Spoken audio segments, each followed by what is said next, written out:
I don't really see why people like the LILLIE girls. 12 seconds later. Oh my god, they're so cute! Look at LILLIE, look at MALLOW, and look at Oh my god. That's it. I'm officially in love. Pokemon Ranger, I choose you! What's up my dear boys and girls, it's Ranger Boy here and welcome to another review of the Pokemon Sun and Moon anime. And before you guys even say it, yes, the Meltdown episodes will also come, but to be honest, I enjoyed this week's episode much more compared to those episodes, maybe because this filler episode had less funny faces than the two main story ones. But let's be honest, it's because of the girls. And no need to worry, I'm not in love with Lana. No, seriously. But wait a minute, that episode is called A New Program, Melody of the Small Magikarp. Why are you concentrating so much on the girls? Well, if you want to know exactly why, then grab some popcorn, grab some cookies, and let's do this. So, how does this week's adventure try to get all of our attention? With a quiz with Sophocles entering the final round. And losing! And we didn't even see him losing! Yay! I promise you guys, it will get better? No. Cuter. Anyway, after Rotom reuniting with film director George from the Detective Lucky movie, which is an episode which I didn't review because, well, Rotom wasn't it. They receive a tour to another nearby drama being produced, starring the world famous Little Koi. Yes, the superstar of this drama is a magikarp.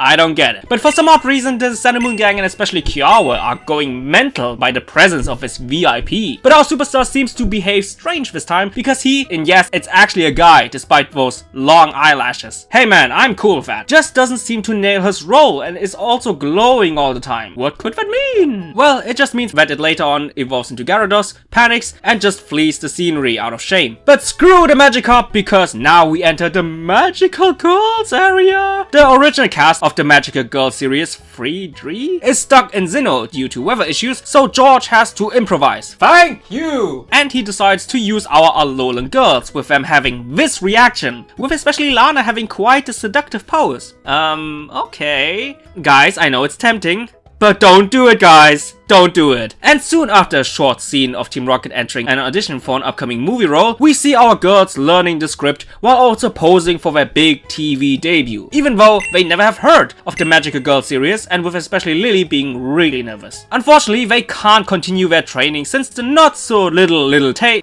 Koi has interrupted them after cruising through several film sets, because she wanted to meet longtime friend George, who immediately calmed him down, and instead of ditching him, he managed to have him now playing a villain instead of a hero. A villain to which series? Well, to the Magical Girl series of course, which means to the displease of a very nervous LILLIE, it's showtime! We see our girls in their debut in lovely school outfits and new hairstyles, with both MALLOW and LILLIE being super adorable. But in my opinion, Lana looks so good. In my honest opinion, she should always wear her hair like that. My god, she looks gorgeous. I'm glad that I bought that Lana and Android. Wait, what? You didn't hear anything from me? Then we get the typical tropes of a Magical Girl series, with a villain to overcome, a very long and very detailed transformation scene, which they, by the way, activate by drinking juice, tea and soda, and their name is even based on those drinks. Okay. And a united laser beam of friendship to end it all. The episode ends with another Team Rocket scene, and that's it. Pretty short, so without any more hesitation, ratings. What can I say about the story? This story can be summarized in 5 words. Magical Girls and Magikarp Crisis. And it's kinda odd that the Magikarp storyline really felt irrelevant, even though it's meant to be the main focus. I really had the feeling that this episode concentrated more on the girls and their TV debut. Don't get me wrong, it was an overall nice episode. But story-wise, I can't really say much, since the story was so overly simple, with Magikarp panicking after it evolved. It really is an empty shell. The only thing that really made this episode special is the 3 girls in their different outfits, including brand new designs